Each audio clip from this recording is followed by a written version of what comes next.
ভিক্ষুক রাস্তা দিয়া যায় আর জমিদারের পুত্রবধূও যায়।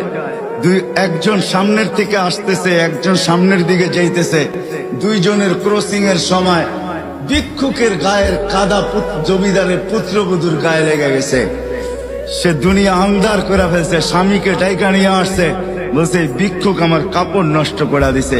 সে শুধু ভিক্ষুক ছিল না, বৃদ্ধ ছিল। বৃদ্ধ ছিল না শুধু, জীর্ণ ছিল, শীর্ণ ছিল। শরীরে কাপড় ছিল না, ফাটা চিরা কাপড় ছিল। পায়ে জুতা ছিল না, পেটে ভাত ছিল না। জমিদারের পুত্র সইতে পারে নাই, যৌবনী শক্তি সয়তো সয় কি কইরা তার স্ত্রীর গায়ে ভিক্ষুকের কাদা। বস সমগ্র শক্তিকে হাতে জমা করা, একত্র করা বৃদ্ধের গালে বসায়। বৃদ্ধ কিচ্ছু বলে নাই, শুধু উপরের দিকে তাকায় দুই তিনটা শব্দ উচ্চারণ করছেন। শব্দগুলা হলো ইয়া মাল্লা তারা হলো ওয়ুন, ও আল্লাহ চোখে দেখা যায় না। ও তারা কুল্লা শাই, তুই সব দেখিস।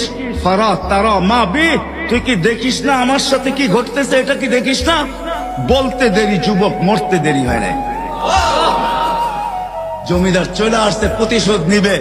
বৃদ্ধের একদিকে মুস্কি হাসি, একদিকে বলতেছে প্রেমের খেলা এমনই হয়। জিজ্ঞাসা করছে কিসের প্রেমের খেলা রে? বলছে ওর প্রেমিকার গায়ে আমার কাদা লাগছে, পায়ের কাদা লাগছে, ও সইতে পারে নাই। যৌবনী শক্তি দিয়ে আমার বৃদ্ধ গালে বসায় দিছে। আমাকেও একজন ভালোবাসে, সেও সইতে পারে না, সেও সইতে পারে না। ও তো থাপ্পড় দিয়া ক্ষান্ত, সে জান নিয়ে নিছে, জান।